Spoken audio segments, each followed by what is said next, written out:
Hey everyone, my name is Selena and I'm going to be showing you how I make two different toners today. One is for myself. I usually have pretty dry skin, but as the sun is coming out, I'm getting oilier, so it's going to be something that can balance that out. And the second one is for Tim.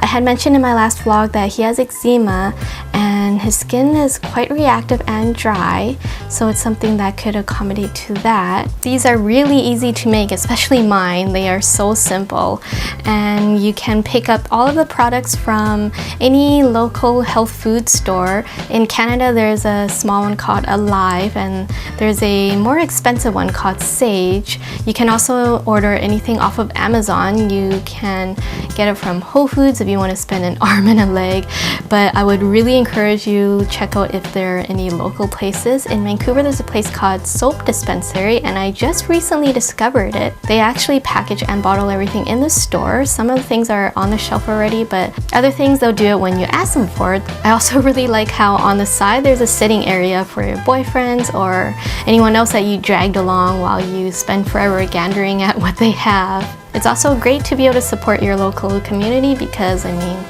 Canada's economy is so bad right now. We can use all of the stimulants that we can get.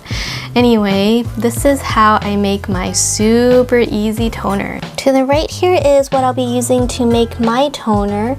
It's just rosewater and lavender. Legit, that's it.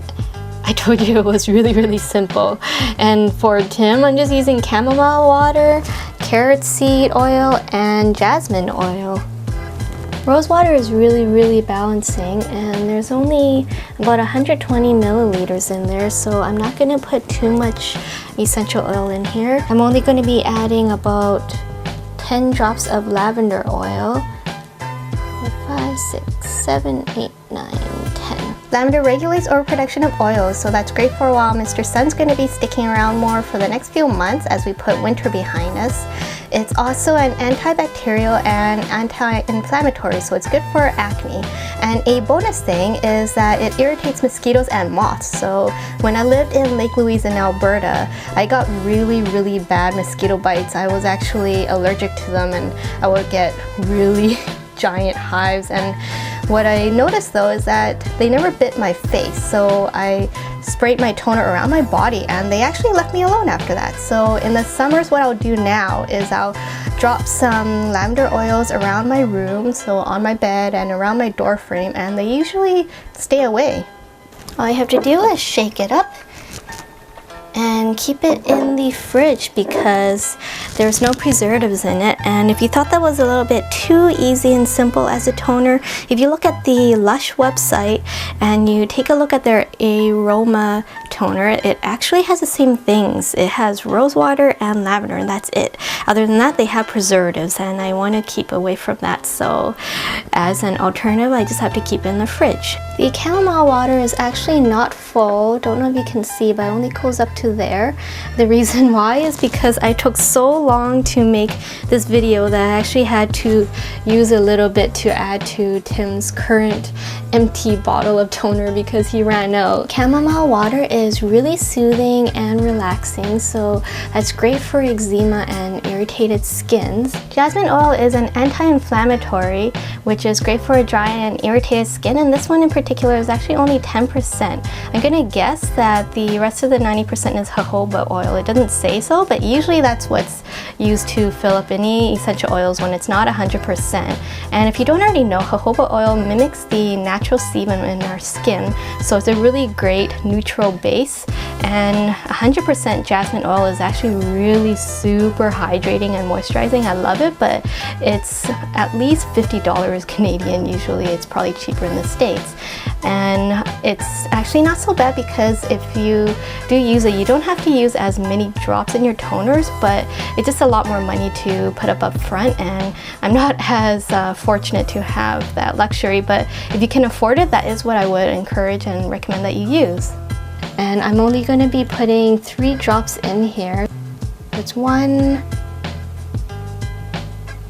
2, and 3.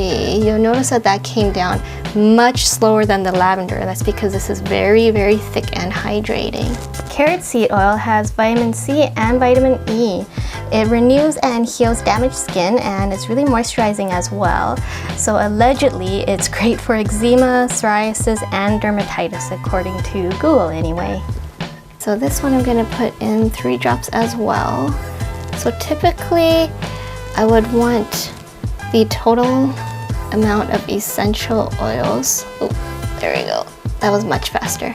I would like the total of essential oils to be 10 for a full bottle, but because I don't have a full size, I'm only putting in a total of 6 right now. So we shake that up too, and that's everything. That is seriously all that I do to make these toners. It's so simple and so easy.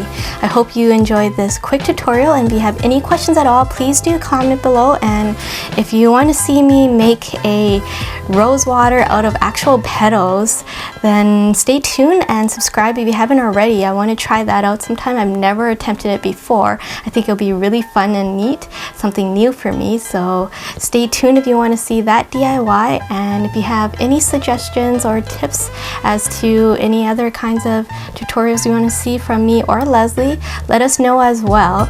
But until next time, have yourselves a great week.